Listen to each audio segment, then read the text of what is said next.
Fala galerinha do canal da Química, tudo certinho com vocês? Eu espero que sim, sejam bem-vindos a mais um vídeo do nosso canal. E hoje a gente vai iniciar o assunto sobre balanço de massa. Ai, normalmente o pessoal já fica desesperado quando fala em balanço de massa. Calma, a gente vai iniciar esse assunto, tem muita coisa para falar sobre isso, mas hoje a gente vai fazer um exercício sobre um balanço de massa de um estado estacionário. O que significa um estado estacionário? Significa que eu tenho um processo em que o que entra sai desse processo, não há acúmulo nesse processo, certinho? E na verdade vamos um pouquinho antes do que isso. O que é um balanço de massa? O balanço de massa, ou também conhecido como balanço material, se refere a transferências de massa dentro de um processo. Especificamente, tem que ocorrer reação química? Não. Hoje, inclusive, a gente vai fazer um exemplo sobre balanço de massa sem ocorrência de reação química. Então vamos parar de blá blá blá e já vamos logo aí para esse nosso exemplo de balanço de massa sem reação química em um estado considerado um estado estacionário. Então presta atenção aí, gente, e se liga no nosso exemplo. A situação problema que a gente tem é, para a produção de suco de uva concentrado, 1000 kg por hora de suco integral de fruta com 12% de sólidos solúveis é alimentado em um evaporador. Então a gente tem um processo de evaporação em que a gente vai concentrar esse suco, ó. Então, ele quer produzir um suco concentrado. Então, a gente vai concentrar fazendo o quê? Evaporando a água excedente. Quanto se produz de suco concentrado, e não é em qualquer concentração, é numa concentração de 40% de sólidos solúveis. Veja que no início eu tinha 12. E ele pergunta também quanto de água será evaporado. No início desse vídeo eu falei para vocês que esse era um sistema que a gente poderia considerar como estacionário. O que significa? A massa que entra é a mesma quantidade de massa que sai. Essa é a transferência de massa desse problema. E o que significa isso? Significa que a somatória das massas de entrada será igual à somatória das massas de saída. Então vamos analisar todas as informações que a gente tem aqui antes de começar qualquer cálculo. Veja que para a produção de suco de frutas, ele teve uma entrada de material de 1000 kg por hora. Por que eu falo que é entrada? Porque ele fala que é onde o processo é alimentado, então é o que entra. Então eu já sei que aqui, ó, está entrando 1000 kg por hora de suco.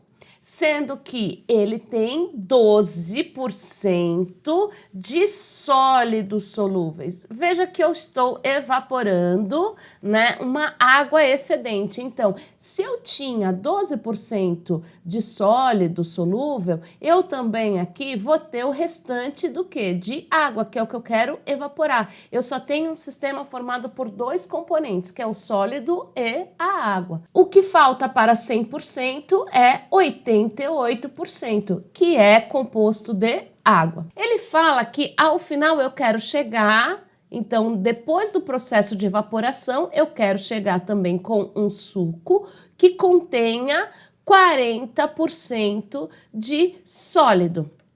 Veja, ele vai estar mais concentrado porque ele tinha 12 e passou para 40, mas ele ainda vai conter água. E nesse caso, ele vai conter 60% de água. Isso o problema não está me dando. Mas, como é formado apenas de sólido e água, se 40% dessa composição de saída é de sólido, significa que 60% será de água. Então, esse é o suco que a gente chama de suco concentrado. Só que a água que evaporou, ela precisa sair também, ela não some, né? Então, isso é a conservação de massa. A massa não é criada e nem destruída. Então, essa água também é evaporada. Então, eu vou ter duas saídas, uma de suco concentrado e uma outra que é apenas de água. E o que evapora não é somente a água, porque o sólido continua aqui. Eu tinha suco, só que era mais diluído no início,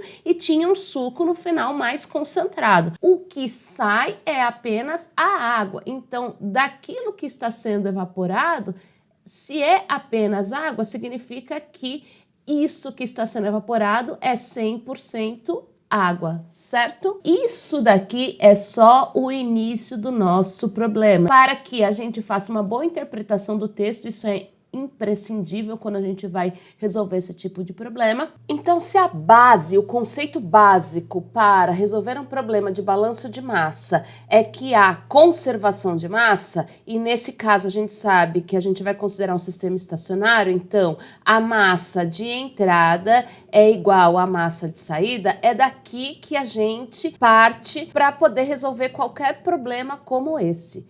Agora, quais são as etapas? A primeira coisa que a gente vai fazer é montar o que a gente chama de uma equação geral.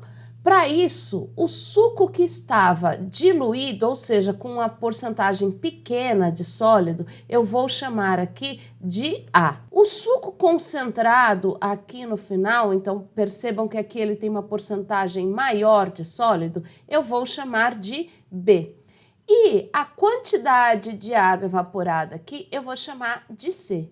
Veja que C e B são as saídas do meu processo. E tudo que está entrando nesse processo, que é o que eu estou chamando de A, sai. Então, é a mesma quantidade, certo? Então, a massa de entrada será o quê? O A. Então, eu tenho que A vai ser igual à massa de saída. Quem são as saídas? B e C. Depois de fazer a geral, a gente vai fazer essas reações por componente. Como que a gente faz por componente? Quem são os componentes desse meu processo? Apenas os sólidos solúveis e a água, certo? Então, a princípio, eu vou fazer do sólido solúvel. Quando eu faço do sólido solúvel, o que que eu tenho? Esse é um panorama geral. Eu tenho que A, veja, em A eu tenho sólido solúvel, ele aparece. Só que o sólido, ele não representa 100%, ele representa apenas 12% de A, certo? Então, aqui vai ser A vezes 0,12, porque 12% de A. Em B, eu também tenho sólido, olha só. Em B, eu tenho sólido e tenho o quê? 40% de B é formado de sólido. Então, será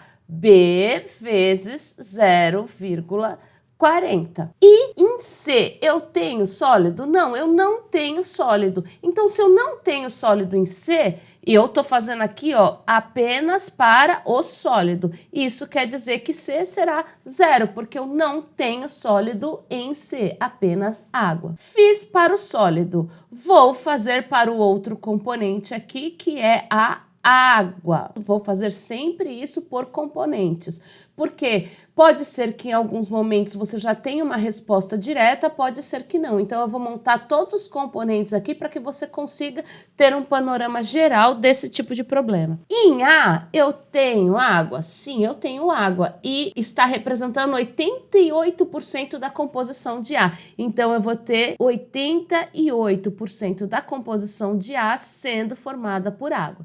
Isso vai ser igual a, em B, percebam que eu tenho aqui, ó, 60% de água. Então, eu vou ter B vezes 0,6.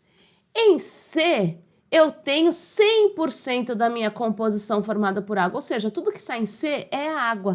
Então, eu vou ter aqui 1 vezes C. Montei todas as equações gerais aqui. Vamos ver o que eu já tenho de informação. Quando eu analiso as minhas informações, eu consigo perceber que eu já tenho o valor de A, porque eu tenho a vazão aqui em A. O que é a vazão? Eu tenho a massa que está entrando por hora, que é 1000 quilos por hora. É isso sempre que eu estou buscando. Então, eu sei que eu tenho aqui, ó, 1000, que é igual a B. B, eu não sei ainda qual que é a massa de suco concentrado produzido. Inclusive, é uma das perguntas que ele faz, ó, quanto se produz de suco concentrado? Então, 1000 vai ser igual a B mais Veja que aqui eu também não tenho o valor de C, inclusive é o que ele também está perguntando, ó, quanto de água que será evaporado. Como o que sai em C é só água,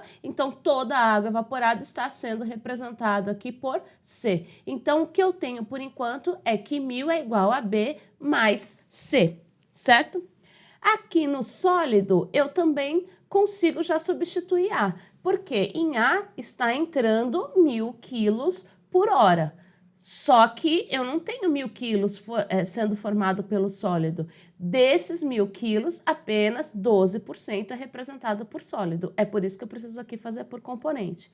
Isso vai ser igual a B, eu ainda não sei o quanto está sendo produzido em B, vezes 0,40. Se eu fizer essa continha aqui, então, 1000 vezes 0,12 vai dar 120. E aí, eu passar isso aqui dividindo, então eu vou ter 120 dividido por 0,4, isso vai dar um total de 300 quilos por hora. Então, aqui, ó, eu já consigo tirar a resposta de uma das perguntas, porque ele pergunta aqui, ó, quanto se produz de suco concentrado, que é quem? É B. Então, eu já sei que de suco concentrado eu vou ter uma produção de 300 quilos por hora. Além disso, ele também pergunta quanto de água será evaporado. Veja que agora, como eu tenho o valor de B, eu posso ir pela equação da água, porque eu tenho o valor de A, eu tenho o valor de B, e aí eu consigo achar o valor de C. Como eu também consigo achar pela equação geral. Eu tenho aqui, ó, o valor de A, que é 1000, eu tenho o valor de B, que é 300, porque eu já acabei de achar, e aí eu consigo achar o valor de C, que é a massa que está saindo de água aqui no evaporador. Quando eu faço essa conta, eu acho 1000 menos 300, então essa daqui é a resposta da segunda pergunta que ele está fazendo. Então, C vai ser igual a 700 quilos por hora. Veja que a massa é igual de entrada e de saída. Isso é que é a transferência de massa. Eu estava entrando com 1000 quilos por hora, estou saindo também com 1000 quilos por hora. Só que 300 vai ser em forma de suco concentrado e 700 na forma de água. Mas a massa de entrada e de saída é a mesma, 1000 aqui e 1000 aqui na saída. E aí, gente, tudo certinho? Conseguiram entender como se resolve esse problema de balanço de massa ou balanço material sem ocorrência de reação química? Eu espero que sim, hein? E olha, se você tá curtindo, se tá aprendendo, não esquece, dá um like, se inscreve no canal e ativa o sininho da notificação, porque virão outros vídeos sobre balanço de massa, hein? Então não vai perder, hein? Se liga só! E esse foi o tema do nosso vídeo de hoje, gente. Eu espero que vocês tenham curtido. Até o nosso próximo vídeo.